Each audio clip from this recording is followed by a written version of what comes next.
బుడమేరు కారణంగా విజయవాడలో వరదలు పోటెత్తాయి. Singhnagar, Ambapuram, Vambay colony, Rajarajeshwaripeta, milk project, Swathi road, Bhavanipuram ప్రాంతాలు నీట మునిగాయి. ఇప్పటికీ ఆ ప్రాంతాల్లో వరద నీరు నడుము కంటే ఎక్కువ ఎత్తులో నిలిచిపోయింది. దీనివల్ల ఈ ప్రాంతాల్లో ప్రజల పరిస్థితి మరింత దారుణంగా మారింది.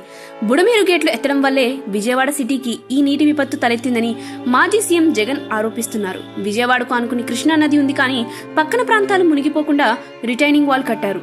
బాబు, జగన్ ఇద్దరూ కలిసి ఈ గోడ పూర్తి చేశారు. అందువల్ల వాళ్లు సేఫ్.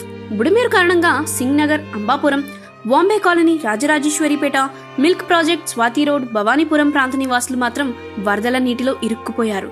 వీళ్లు ఎప్పుడూ ఫుడ్ ప్యాకెట్స్ కోసం ఎగబడుతున్న దృశ్యాలు చాలా మందిని కలిచివేస్తున్నాయి. ఈ ప్రాంతాలన్నింటినీ కలిపి బుడమేరు కాలనీ ఫ్లడింగ్ ఏరియా అంటారు. కొన్నేళ్ల క్రితమే ఈ వాగు ముప్పు ఉందని తెలిసి కొన్ని చర్యలు తీసుకున్నారు. బుడమేరు మైలవరం, వెలగలేరు గ్రామం నుంచి ఏపీలో ప్రవహిస్తుంది. అయితే 1977లో వెలగలేరు వద్ద ఓ ఆనకట్ట కట్టారు. బుడమేరు వరద నీటిని కంట్రోల్ చేయడానికి దీన్ని తీసుకొచ్చారు. కానీ ఇది చాలా తక్కువ నీటిని మాత్రమే కంట్రోల్ చేయగలుగుతుంది. ఈసారి దాని పరిమితికి మించి వరదలు రావడం వల్ల దానివల్ల ఉపయోగం లేకుండా పోయింది. బుడమేరు వాగులో పులివాగు, భీమవాగు, లోయవాగు వంటి చిన్న చిన్న వాగులన్నీ కూడా ఏర్లు కలుస్తాయి. అయితే ఆ వాగులను, ఏర్లను కబ్జా చేసి వాటిని ఇంటిని ఫ్లాట్లుగా అమ్ముకోవడం జరిగింది. బుడమేరు కొల్లేరులో కలవాలి, కానీ ఆ వాగును కూడా చాలా వరకు ఆక్రమించారు. దీనివల్ల వాగు అనేది కుచించుకుపోయింది.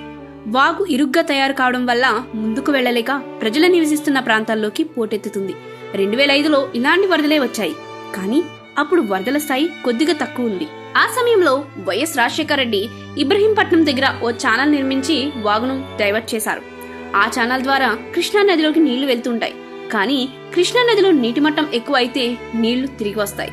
ఇప్పుడు అదే జరగడం వల్ల విజయవాడలోని దాని పరిసర ప్రాంతాల్లో ఉన్న ప్రజలు సర్వం కోల్పోయారు. ఒక్క సింగ్నగర్లోనే 30,000 కుటుంబాలు ఆస్తిని కోల్పోయారు. లక్షల సంఖ్యలో ప్రజలు బాధితులయ్యారు.